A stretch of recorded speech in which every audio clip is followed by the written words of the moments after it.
E केवायसीची तारीख वाढवली। हो, बरोबर ऐकलं तुम्ही। खरं सांगू का, या योजनेतल्या बहिणींनी गेल्या काही दिवसात खूप त्रास सहन केलाय।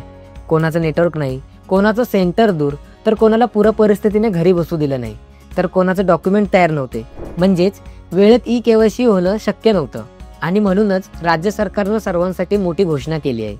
ई केवायसीची तारीख वाढवली आहे। हो, आता तुम्हाला 31 डिसेंबर 2025 पर्यंत वेळ आहे।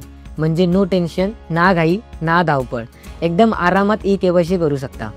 माहिती आहे का, ही योजना म्हणजे केवळ योजना नाही, महिलांच्या आयुष्यातील आधार आहे।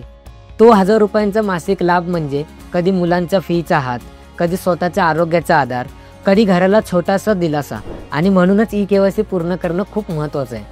पण इथेच एक मोठा प्रश्न येत होता, ज्या महिलांचे पती हयात नाही किंवा वडील नाहीत किंवा त्या घटस्फोटित आहेत, तर त्या ई केवायसी कशी करणार? कारण आधी ई केवायसी करताना पती किंवा वडिलांचं केवायसी ही आवश्यक होतं आणि सरकारनं हा प्रश्न थेट सोडवला।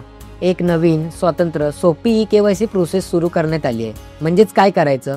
पहिलं, वेबसाईटवर जा आणि तुमची स्वतःची ई केवायसी पूर्ण करा। दुसरं, पती किंवा वडिलांचे मृत्यू प्रमाणपत्र किंवा घटस्फोटाचे प्रमाणपत्र किंवा कोर्टाचा आदेश ही कागदपत्र जिल्ह्यातील महिला व बाल विकास अधिकाऱ्यांकडे जमा करा। एवढं झालं की तुमची ई केवायसी पूर्ण। ह्यात काही अवघड नाही, ना अतिरिक्त प्रक्रिया, ना कोणतीही अडचण। सरकारनं गोष्ट अगदी सोपी, सरळ आणि सहज करून दिली आहे। म्हणून बहिणींनो, जर अजून ई केवायसी बाकी असेल तर थोडाही वेळ वाया घालवू नका। वेबसाईटवर जा, प्रक्रिया पूर्ण करा आणि अजून तुमचा योजनेचा हक्क सुरक्षित ठेवा। आणि हो, अशा महत्त्वाच्या सरकारी अपडेट्स हवे असतील तर आमच्या महामनी सोशलला सबस्क्राईब करायला विसरू नका। व्हिडिओ आवडल्यास लाईक करा, शेअर करा आणि कमेंट करायला विसरू नका। धन्यवाद।